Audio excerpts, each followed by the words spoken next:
El espacio exterior. Cuando estamos ante algo tan gigantesco e ilimitado, no somos capaces de comprenderlo en toda su dimensión.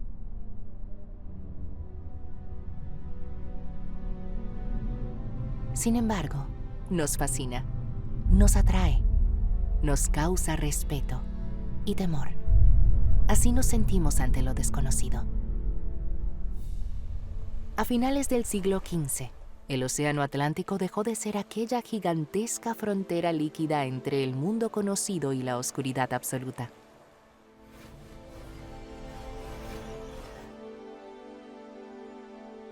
Hubo un tiempo en que el Caribe era uno de esos espacios en blanco que en los mapas antiguos señalaban los límites del mundo conocido. Pero solo era un espacio en blanco para algunos.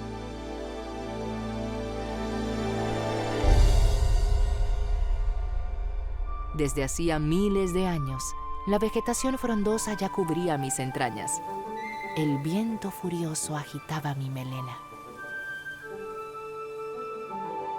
Las aguas cristalinas salpicaban la arena blanca de mi piel. Les hablo de un pasado remoto, del tiempo en el que ningún ser humano conocía mi existencia.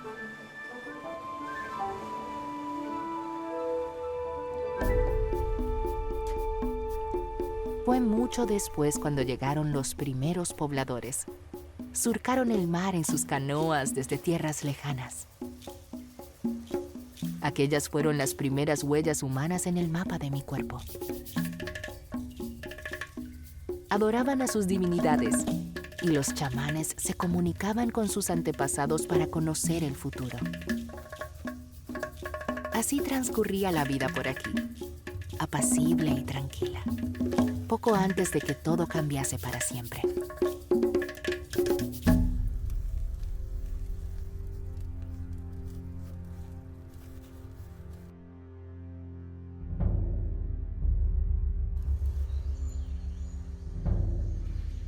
Siglos después de la llegada de los indígenas, los españoles zarparon para atravesar el océano. Por aquel entonces, nadie sospechaba que se avecinaban años de grandes cambios. No solo íbamos a pasar a un nuevo siglo, también estábamos a punto de inaugurar lo que los europeos llamaron el Nuevo Mundo.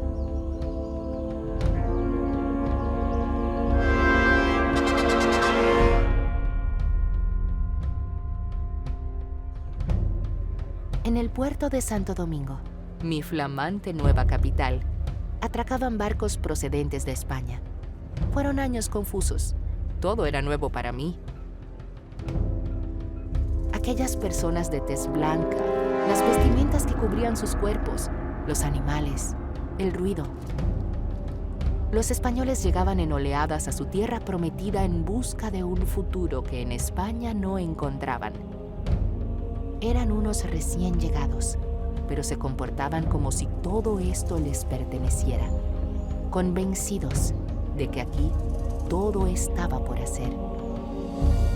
Para unos este era un lugar donde hacer fortuna.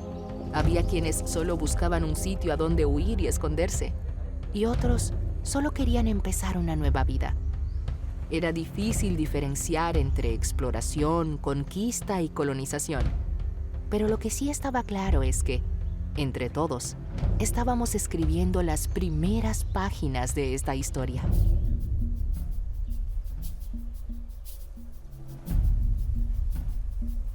Aquellos que vinieron con la idea fija de conquistar nuevas tierras no se quedaron aquí y partieron de mis costas hacia el continente americano.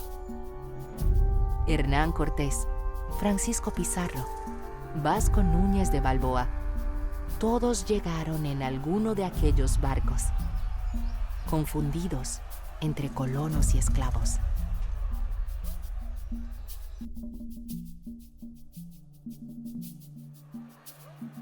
Los recién llegados se repartieron por toda la isla. Vivían mezclados con sus antiguos habitantes, cuidaban de su ganado, de sus cultivos, y explotaban las arenas auríferas para extraer ese metal que tanto codiciaban: el oro.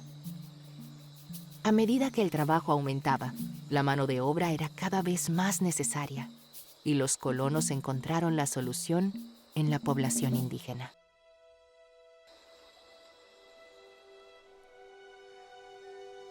Los indígenas no pudieron soportar mucho tiempo los abusos de los colonos. El pueblo que se había mostrado hospitalario ahora se veía sometido. Un día llegaron noticias desde el lejano cacicazgo de Jaragua. Rumores sin confirmar decían que allí se habían reunido Anacaona y los otros caciques taínos para conspirar contra la corona. El gobernador urdió un plan. Anunció a la cacica una visita amistosa y se presentó en el poblado con más de 300 hombres.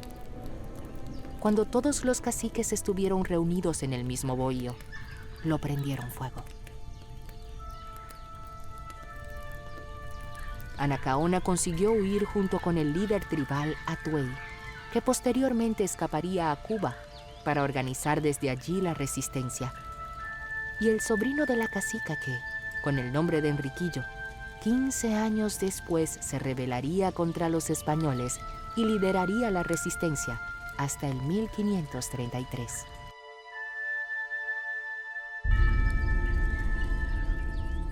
Diecisiete años después de la masacre de Jaragua, nacía Sebastián Lemba, en el lejano continente africano.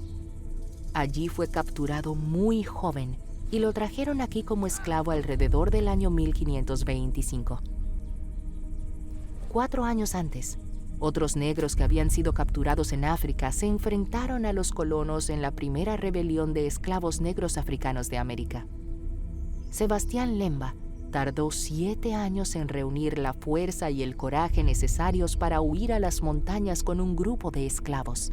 Los llamaron cimarrones, y durante 15 años combatieron a los españoles y liberaron a otros esclavos por toda la isla. Aquel niño que capturaron en algún lugar al sur de África, años después, se convirtió en uno de los más célebres luchadores contra la esclavitud en todo el continente americano. Al mismo tiempo que los conquistadores agrandaban el mapa de los territorios ocupados en el resto del continente americano, aquí estallaban los enfrentamientos entre colonos, indígenas y esclavos.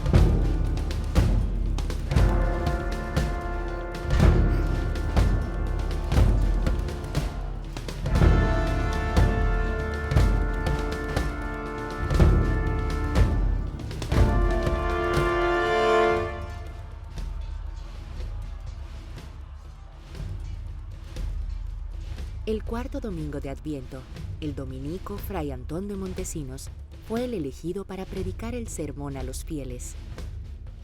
Esta fue la primera manifestación de protesta y denuncia en defensa de los derechos de los indígenas contra los abusos de las autoridades, encomenderos y colonizadores españoles.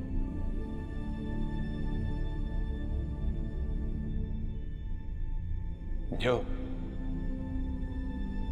que soy la voz de Cristo en el desierto de esta isla.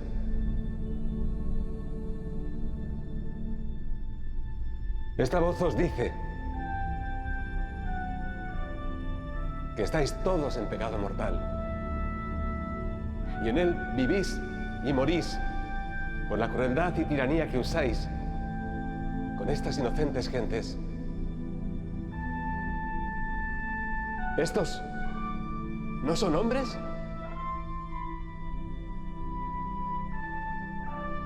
No tienen ánimas racionales. No sois obligados a amarlos como a vosotros mismos. Esto no lo entendéis. ¿No lo sentís? ¿Cómo estáis? En tanta profundidad de sueño, tan letárgicos dormidos. El eco de la voz de Montesinos atravesó el océano y llegó hasta la corte del rey Fernando. Así fue como el 27 de diciembre de 1512 se promulgaron las leyes de Burgos, el primer conjunto de normas de la historia en defensa de los derechos humanos. Nunca debemos olvidar que fue aquí donde se prendió la mecha aquel domingo de Adviento, Fue aquí donde se libró la primera batalla de una lucha que nos llevó hasta la Declaración de los Derechos del Hombre y del Ciudadano en 1789. Una lucha que continúa en nuestros días. Nunca debemos olvidar que fue aquí, en nuestra isla, donde en aquellos remotos años empezamos a cambiar el mundo.